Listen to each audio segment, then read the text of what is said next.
Hi. Today I have a book for older children. It's a true story. It's inspired by a true story.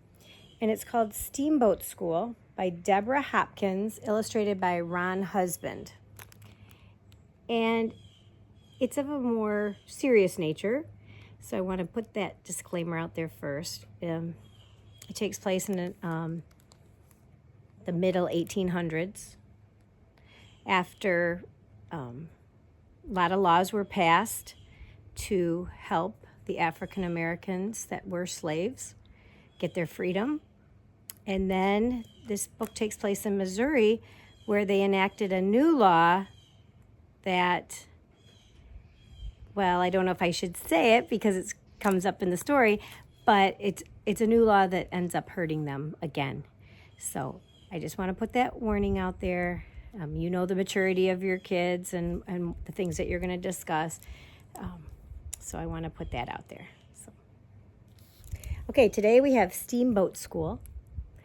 And in case you didn't hear what I just said, I said this is based on a true story. And it's about a terrible time in our country. And there were unfair laws. And then some laws got corrected. And then there were more unfair laws made. And so this was about another unfair law. So this was in St. Louis, Missouri in 1847. I always thought being brave was for grown-ups, grown-up heroes doing big, daring things. But Mama said that sometimes courage is just an ordinary boy like me doing a small thing, as picking up a pencil.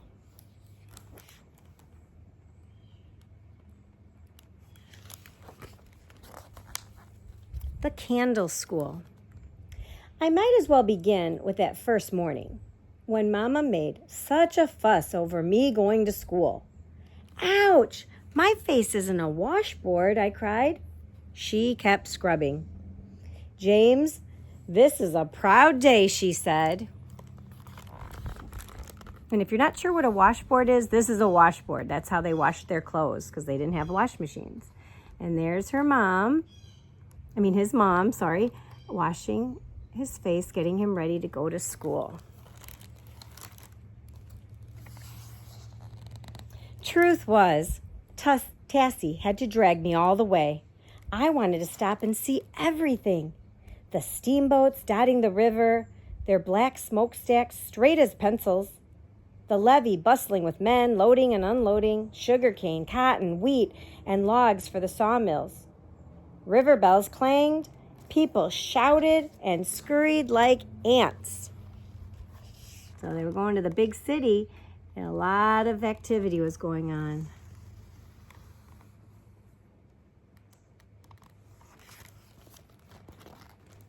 Hurry, urged Tassie.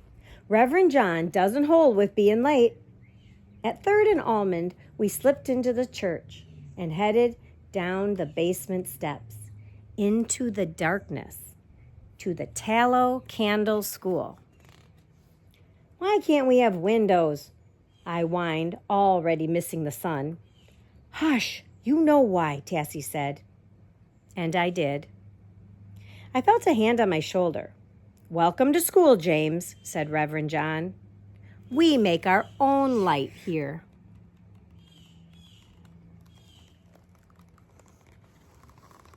Why do you think it was called the Candle School? Yeah, they didn't have windows and they didn't have electricity, so they had candles. And you see the desks? And you see bare feet? Not the way you go to school, is it? Our teacher. I followed Tassie regular after that, though I couldn't get used to the darkness. But I liked when Reverend John read to us, or told us his own story, how he was born a slave and worked in the Kentucky saltpeter caves to buy his own freedom. Then he earned enough to free his mother and father too.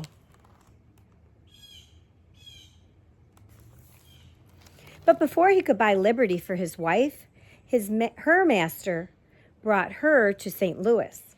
Reverend John followed, walking hundreds of miles. I arrived with $3, he told us. But you had to pay $2 to cross the Mississippi, we all chimed in. He laughed and held out his hands. All I needed was that $1 and my 2 hands to start again. Reverend John went to work as a barrel maker and carpenter. He earned enough to free his wife. Then he became the first leader of his church. He believed in hard work and learning. He believed in us, too. So do you remember why he had to go to St. Louis? Because he wanted to buy his freedom for his wife, because his wife was moved there, because she was a slave. When the men came, and then one day, men came. They shouted. Footsteps pounded. The door flew open. Reverend John stood up to meet them. This school is closed, the sheriff said. The state of Missouri has a new law.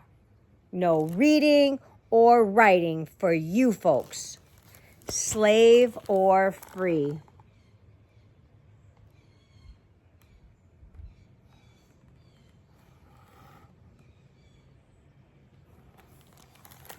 So when they said you folks, they meant by the color of their skin. Because of the color of their skin, they could not now learn how to read or write in a school. That makes me mad. Does it make you upset in your heart?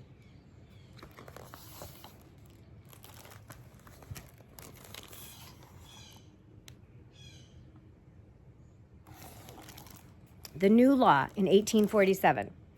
Later, I asked Reverend John to write out the law on a scrap of paper. It said, "Be it enacted by the General Assembly of the State of Missouri as follows. No person shall keep any school for the instruction of Negroes," that was the colored black, if their skin was black, they were called Negroes, "or mulattoes," and that was if one parent had white skin and one parent had darker skin, they were called mulattoes, and they should have no reading or writing in this state. Finding a way. That night, Tassie's tears glistened on her cheeks, as shiny as her needle in the lamplight. "What will happen now?" she asked. I thought all of those days Tassie had dragged me to school. Now I felt as if a penny I'd counted on had fallen out of my pocket.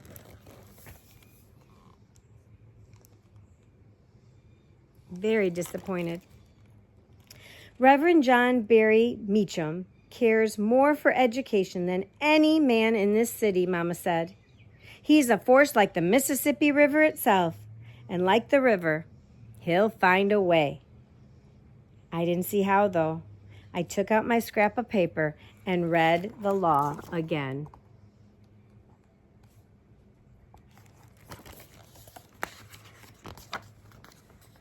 We waited, but no word came. At night, I made letters and numbers by candlelight. I'm proud of him. He's working anyway, isn't he? He wants an education, so he's going to practice anyway. By day, I toted bundles of laundry for Mama and practiced reading signs. Dry goods, horses to let, stable, barber, potatoes. I closed my eyes. Horses. So he's reading every chance he gets, isn't he? Good for him. Good for James. One morning, my steps took me to the church. I thought of our books and slates in the dark room. Funny how something you don't care much about at first can end up becoming the most important part of you. The door opened, and Reverend John stepped out. "Hello, James. If you're done helping your mother today, come along with me." He led the way to the levee to a bright new steamboat. "She's a real beauty," I said. "Did you build her, sir?" For answer, he held up his 2 hands. "I could use some help now, though."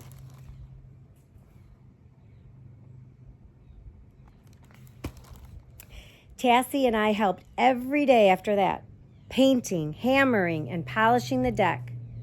"What's inside?" I asked one day. "Hush," said Tassie. "Don't you know?"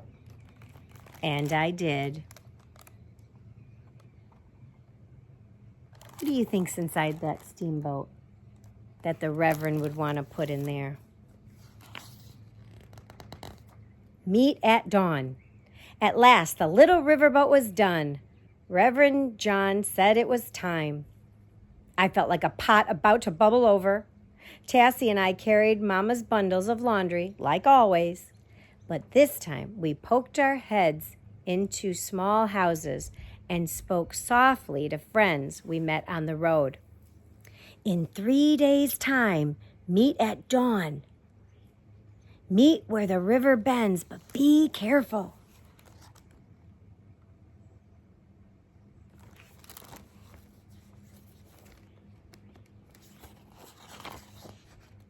Dipping the oar. The streets were dark when Tassie and I set out. We walked quickly by the levee. Suddenly, I turned a corner and bumped into a policeman. "Where are you two going?" he growled. "We're freedmen, sir. Our mother's a laundress." I squeaked out. Tassie nodded. "We're fetching 2 bundles of laundry for her." He grunted and waved us on. We ran the rest of the way.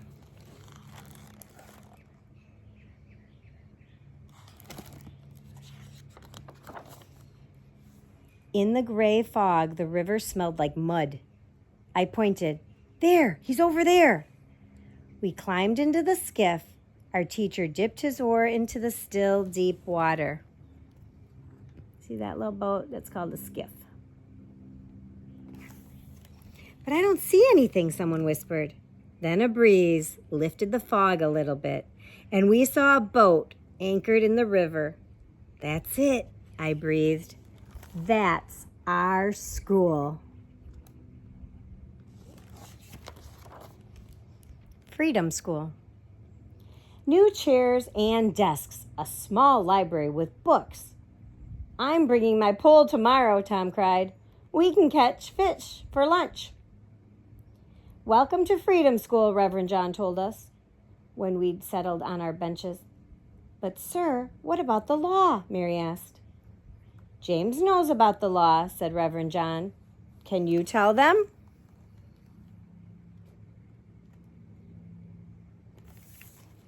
I stood as tall as I could. "The law says we can't be taught in the state of Missouri." "But we're in the middle of the Mississippi River now." "The river doesn't belong to just one state. It belongs to the whole country." "The law against learning can't reach us here," Reverend John smiled. Then he laughed out loud, and we laughed too. "Now let's get to work, children," he said. "The sun's up," and it was.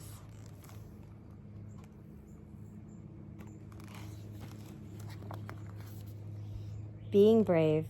I've written it out like Mama asked, but I don't think I'll ever forget, for I've made up my mind to go to school till I'm old enough to row the other children out and teach the little ones to read.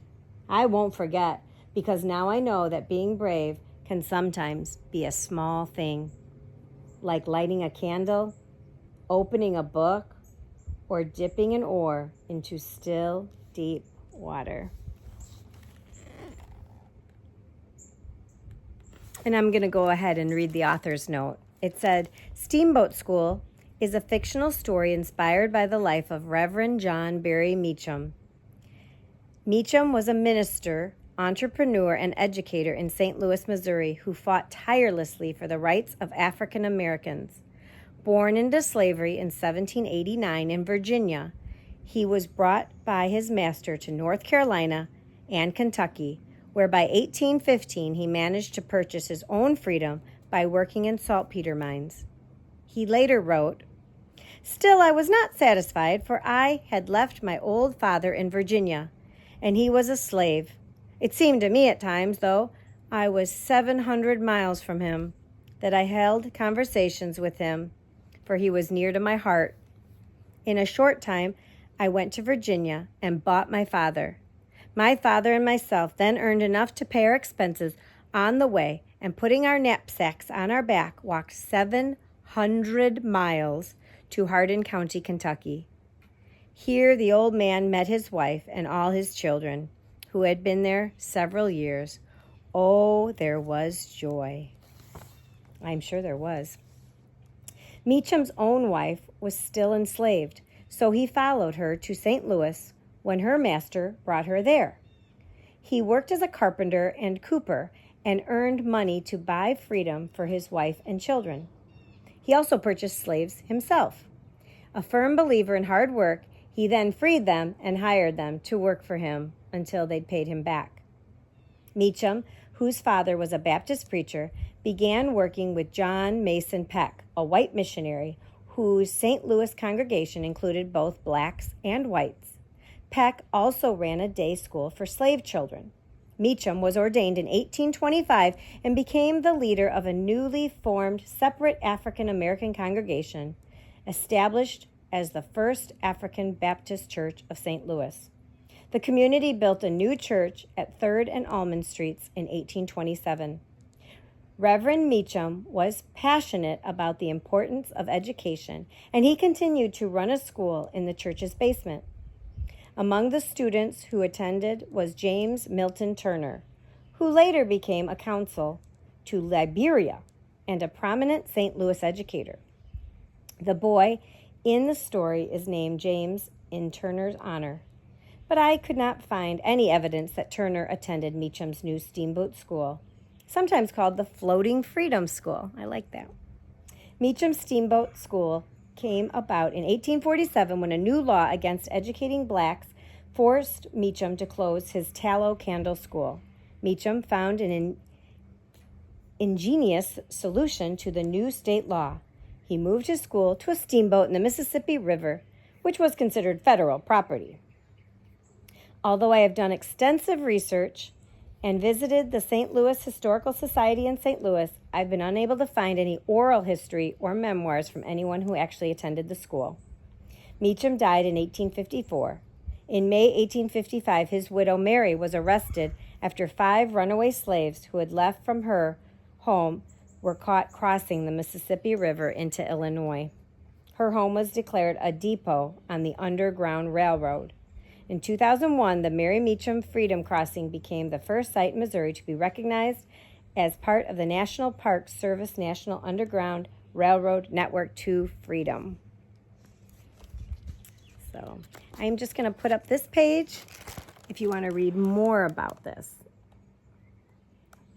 Very interesting book. Very glad that the laws have now changed and this would be illegal, and I'm so thankful for that. We still have work to go, but we've come a long way. And maybe there's something that you can do to improve the lives of other people.